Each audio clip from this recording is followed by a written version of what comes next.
Hello friend, एक बार फिर स्वागत है आपके चैनल जेट एजुकेशन। और आज के एजुकेशन के नॉलेज में हम जानेंगे कि पाइथन के अंदर किस तरीके से यूज़ करते हैं हम रिलेशनल ऑपरेटर्स जो कंपैरिजन के लिए बने हुए होते हैं, यानी कि दो वैल्यू या दो से वैल्यू के बीच में हम कंपैरिजन कर सकते हैं, जिसके लिए हमें यूज़ करना होता है रिलेशनल ऑपरेटर्स। तो इस तरीके के रिलेशनल ऑपरेटर्स हमारे पास जो है ना कंपैरिजन ऑपरेटर के नाम से भी जाने जाते हैं। तो ये पाइथन के अंदर 6 तरीके के होते हैं: less than, greater than, less than equal और ग्रेटर देन इक्वल और इक्वल टू, और एक होता है नॉट इक्वल टू।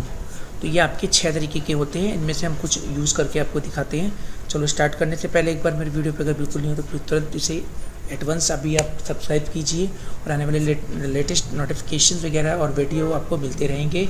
और इस तरीके फ्री और ज्ञान नॉलेज को आप शेयर ज़रूर कीजिए अपने दोस्तों और फ्रेंड्स के बीच में और अपने जानकारी के बीच में।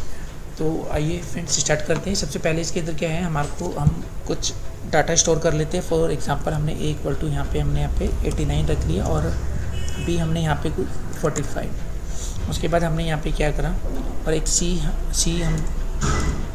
सी इक्वल ए ग्रेटर देन बी हमने लिख दिया। अब इसको हम यहाँ पे प्रिंट करवा के देखते हैं इसका क्या आएगा। तो ये हमारा हमने जो चेक करा है ये है हमारा ग्रेटर देन। ओके, तो ये हमारा ग्रेटर देन ऑपरेटर है। तो उसको हम कैसे चेक करते हैं, इस तरीके से ग्रेटर देन का साइन लगा के। अब यहाँ पे हम क्या करेंगे, लिखते हैं रिजल्ट ऑफ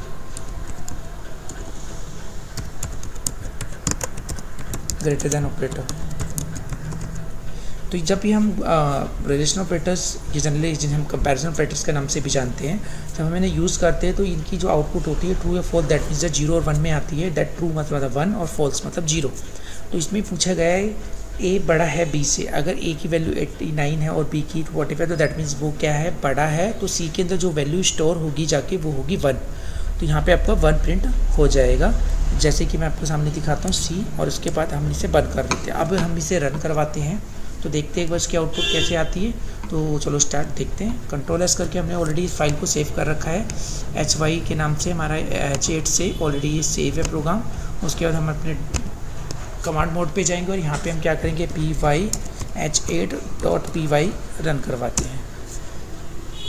तो result of the greater than is the true आपने देखा यहाँ पे, तो दैट मीन्स द ट्रू आपका प्रिंट हो गया। तो इस तरीके से आपका रिजल्ट यहाँ पे आता है। ट्रू मतलब 1 होता है, दैट मीन्स द ट्रू, और false 0, that means the false. तो इस तरीके से आपका रिजल्ट यहाँ सामने आपके प्रिंट हो जाएगा। तो फ्रेंड्स इस तरीके से आप यहाँ पे ये सारे कंपैरिजन ऑपरेटर को यूज़ कर सकते हैं।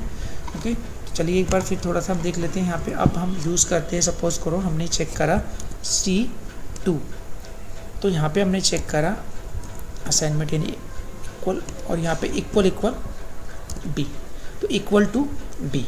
हमने यहाँ पे पूछा इससे ए बराबर है बी के, अगर है तो ट्रू आ जाए C2 में, अगर नहीं है तो फॉल्स आ जाए। तो काम करते हैं हम यहाँ पे, इसके अंदर हम 45 कर देते हैं। ओके फ्रेंड्स, अब 45 हमने कर दिया। अब इसको यहाँ क्या करते हैं,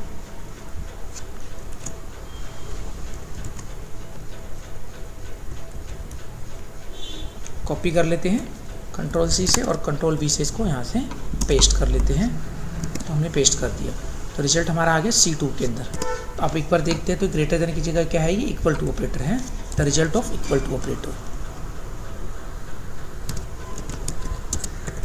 तो इक्वल टू ऑपरेटर कर दिया। अब हम इसे सेव कर लेते हैं। तो कंट्रोल एस से हम अपनी फाइल सेव अपडेट करी हमने। अब यहाँ पे जाके इसे अब हम रन करवा देते हैं। तो ट्रू और फॉल्स, एक्चुअली अब ये क्या हुआ, आप देख रहे हैं यहाँ पे प्रोग्राम ये रहा आपका। तो यहाँ पे जो ए की वैल्यू 45 और बी की 45 है। तो पहले तो इसने पूछा सी में ए बड़ा है बी से। ए डेफिनेटली बड़ा नहीं है क्योंकि इसकी 45 वैल्यूज़ हैं और बी की 45, तो ये तो इक्वल हुआ ना। तो ये डेफिनेटली पहले ही वाली कंडीशंस के अकॉर्डिंग तो क्या हुआ, फॉल्स हो गया। तो वहाँ पे रिजल्ट आ गया हमारा फॉल्स। फिर दूसरे में उसने पूछा ए बराबर यानी ए इक्वल टू बी है, यानी ए बराबर बी के है। उसने कहा येस, तो उसमें ट्रू आ गया, तो आपका ट्रू आंसर आ गया। तो इस तरीके से आप सारे ऑपरेटर्स को यहाँ पे यूज़ कर सकते हैं। तो ये होता है एक सिंपल सा तरीका रिलेशनल ऑपरेटर यूज़ करने का पाइथन के अंदर। तो ये आपको फ्रेंड्स ध्यान रखना है। इसको हम आगे सीखेंगे कंबाइन करना। तो नेक्स्ट वीडियो में हम सीखेंगे लॉजिकल ऑपरेटर्स कैसे काम करते हैं और किस तरीके से हम यूज़ करते हैं। तो वहाँ पे हम relational operators plus logical operators को यूज़ करना सीखेंगे। तो जल्दी से मेरे चैनल को सब्सक्राइब कीजिए ताकि आपको आने वाले लेटेस्ट अपडेट वीडियो मिलते रहे, और साथ ही शेयर करना बिल्कुल ना भूलें। और फिर भी आपको कोई डाउट है तो प्लीज़ मुझे कमेंट कीजिए, मैं आपको उस प्रॉब्लम को सॉल्व करूँगा। Thank you very much, have a nice day.